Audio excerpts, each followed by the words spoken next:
putusan Mahkamah Konstitusi ini sangat vulgar. Dalam artian, semua diktum keputusan Mahkamah Konstitusi itu kembali kepada proses penyelenggara itu sendiri. Coba kita lihat Pak, masalah periodisasi masa jabatan, masa sih KPU bisa kecolongan? Ini Pak, tidak masuk akal saya. Kalau sengketa hasil, oke lah. Namanya orang bertarung, lempar mangga, kena syukur tidak ada apa-apa. Tapi kalau menyangkut proses administrasi, ya ijazah, lebih-lebih ijazah nih. Belum jadi pemimpin sudah licik. Belum pemimpin jadi sudah licik. Masa sih berani memalsukan ijazah-ijazah? Berarti kalau ijazahnya bermasalah dan diragukan, mana mungkin dia bisa tampil sebagai pemimpin? Dan yang tidak kalah pentingnya, izinkan saya berpendapat, partai politik seharusnya memfilter sefilter-filternya agar supaya bakal calon yang diusung itu betul-betul tidak ada masalah. Kalau seperti ini Pak, dia spekulasi, Indra. Dia didiskualifikasi, istrinya maju. Didiskualifikasi, adiknya yang maju. Kan sama saja. Assalamualaikum warahmatullahi wabarakatuh. Selamat pagi dan salam sejahtera bagi kita semua.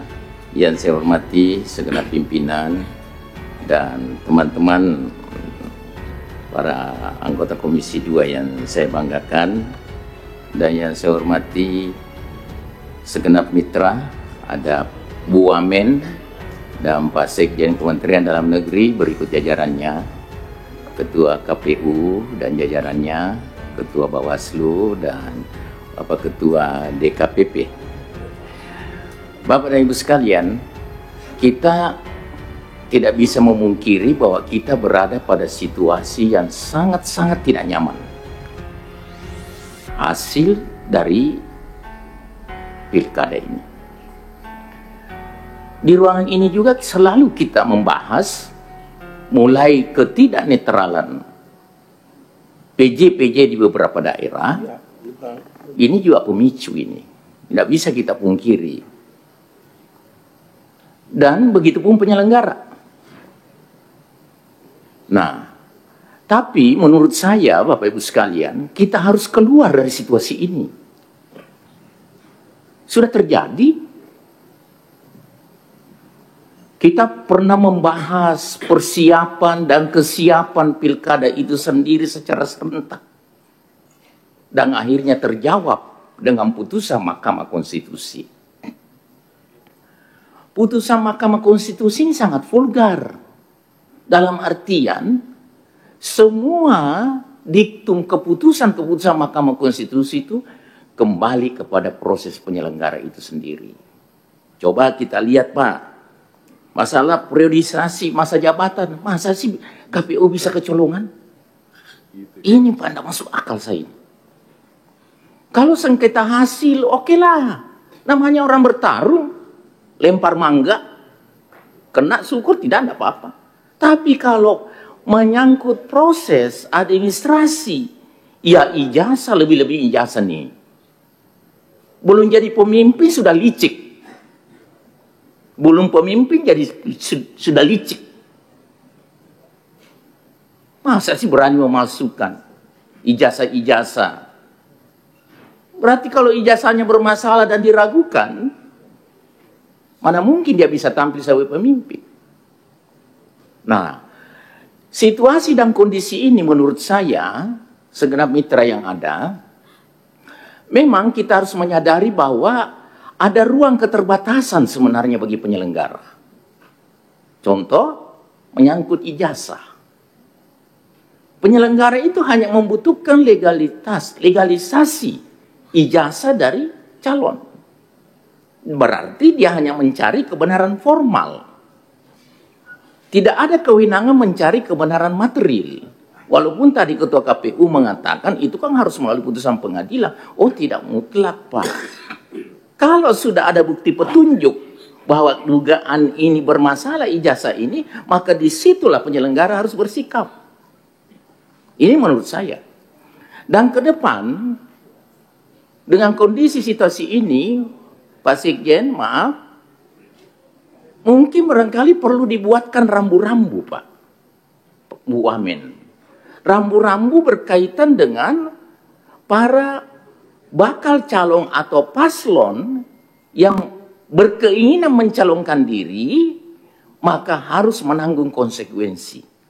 Salah satunya adalah kalau dia terpilih dan nasibnya baik, tidak diuji ke Mahkamah Konstitusi, terus pada akhirnya dalam menjalankan tugas dan jabatannya sebagai kepala daerah, dalam perjalanan terbukti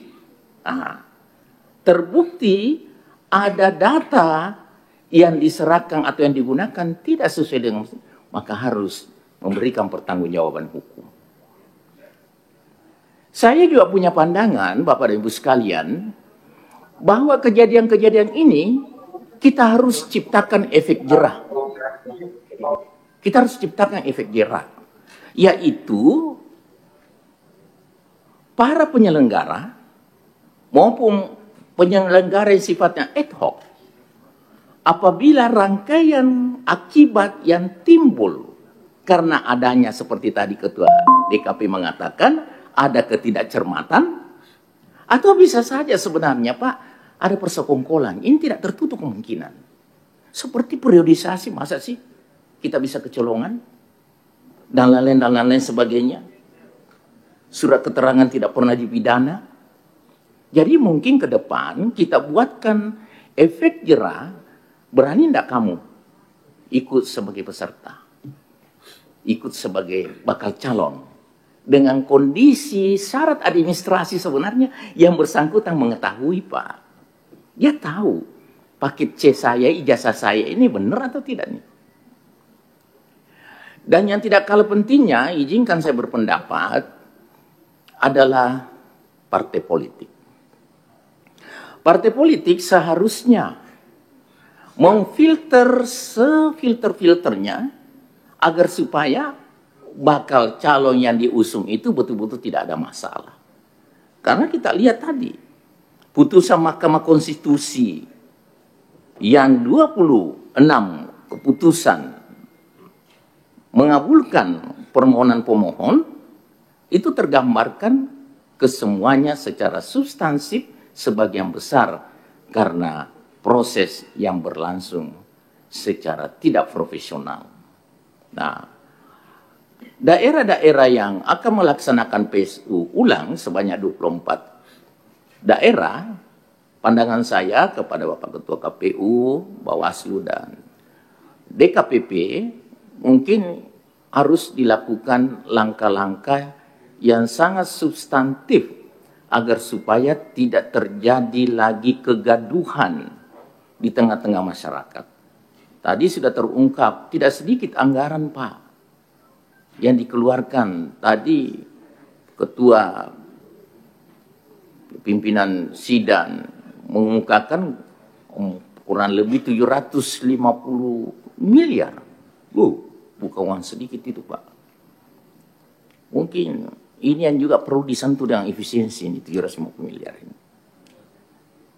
Jadi Bapak dan Ibu sekalian, pada akhirnya saya punya pandangan bahwa yang sudah terjadi ini, persoalan yang sangat krusial ini, kita anggap sebagai sebuah pembelajaran yang sangat berarti. Karena pengalaman itu adalah guru yang terbaik. Dan pada akhirnya kita harus keluar dari masalah itu, kita harus berani mengatakan kekeliruan itu letaknya di mana. Dan ke depan, saya berharap kita membuat rambu-rambu agar supaya efek jerah itu bisa kita perlihatkan kepada mereka-mereka, baik penyelenggara, baik partai politik, baik bakal calon itu sendiri, agar supaya, kalau seperti ini Pak, dia spekulasi, Jenderal, dia didiskualifikasi, istrinya yang maju, didiskualifikasi adiknya yang maju, kan sama saja Pak. Nah inilah barangkali harus ada rambu-rambu yang dibuatkan agar supaya semuanya bisa terkendali dengan baik. Terima kasih pimpinan atas kesempatan yang diberikan. Assalamualaikum warahmatullahi wabarakatuh. Terima kasih Pak Tovan. Tapi Pak Tovan keluarga nggak ada yang maju kan ya?